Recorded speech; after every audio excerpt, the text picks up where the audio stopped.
देखिए, भारतीय जनता पार्टी जब से सत्ता के अंदर आई है, तब से जो नेशनल एजेंसियां हैं, इनका दुरुपयोग कर रही है। चाहे ईडी हो, चाहे इनकम टैक्स हो, चाहे सीबीआई।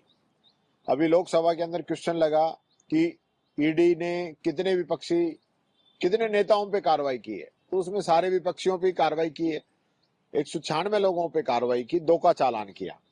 तो ये तो ईडी की हालात है, सबसे पहली बात। दूसरी बात, मनी लॉन्ड्रिंग हुई नहीं, 1 पैसे का ट्रांजैक्शन नहीं है, कोई प्रॉफिट की संस्था नहीं है, 1 रुपए किसी को जाता नहीं है। नॉन प्रॉफिटेबल ट्रस्ट है, जिसके अंदर ये जो सारा मामला बता रहे हैं।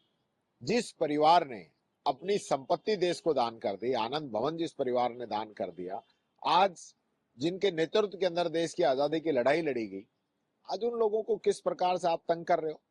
आपने राहुल गांधी जी पे इससे पहले भी केस किया था, और सूरत के अंदर जो केस हुआ, पूरे देश के अंदर मैक्सिमम सजा हुई वो राहुल गांधी जी को हुई। पूरे देश के अंदर 140 करोड़ की आबादी में एक ही आदमी है, और तुरंत सजा हुई, तुरंत लोकसभा की सदस्यता खत्म कर दी, मकान भी खाली करा लिया आपने।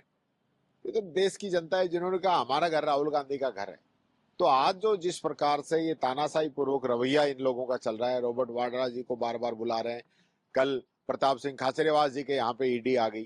तो कोई सिस्टम नहीं है कि भाई विपक्षियों को तंग करो, ये तय कर रखा है। क्या आज तक किसी बीजेपी नेता पे ईडी ने कार्रवाई की? एक पे भी की हो तो आप बता दो। और जिनके खिलाफ खुद प्रधानमंत्री नरेंद्र मोदी जी ने एनसीपी पे आरोप लगाए थे कि ये लोग 70,000 करोड़ का घोटाला कर रहे हैं, 7 दिन बाद ही उनको डिप्टी सीएम बना दिया बीजेपी की सरकार के अंदर। तो ये जो एक बदले की भावना से लोकतंत्र को कमजोर करने के लिए, संविधान को कमजोर करने के लिए, इस प्रकार से हमारे नेताओं को डराने के लिए, धमकाने के लिए, प्रेशर बनाने के लिए इस प्रकार की कार्रवाई की जाती है, जिसका हम विरोध कर रहे हैं, विरोध करते रहेंगे। सत्य की जीत होगी, सत्यमेव जयते। देखिए, कांग्रेस का इतिहास घोटाले का इतिहास रहा है। एक घोटाले नहीं, कोयला घोटाले से लगा करके, एशियन घोटाले से लगा करके जितने घोटाले हिंदुस्तान में हुए हैं, उसमें ज्यादातर घोटाले कांग्रेस के नाम जाते हैं। और नेशनल हेराल्ड केस में इन्वेस्टिगेशन एजेंसी ने पिछले लंबे समय से पूरी जांच की, और इसकी स्वामित्व संबंधी करीब 5,000 करोड़ संपत्तियों का नेशनल हेराल्ड के अंडर में आती है, जिसमें से 988 करोड़ संपत्तियां इनकी दोनों माँ बेटे की, सोनिया गांधी और राहुल गांधी जी के नाम से नेशनल हेराल्ड में 76% हिस्सेदारी इनकी है।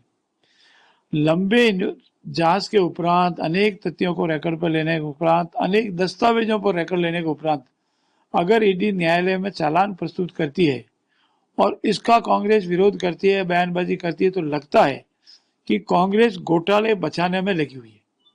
घोटाले पहले किए, और चूंकि उनके राज में घोटालों पर जांच होती नहीं थी, और अब मोदी जी के राज में करप्शन पे जीरो टॉलरेंस की नीति है, और उसके तहत जिन्होंने करप्शन किया है, घोटाले किए हैं, उन सब की जांच हो रही है। जांच के उपरांत चार्जशीट पेश हो रही है, तो उनको न्यायिक प्रणाली में विश्वास करना चाहिए।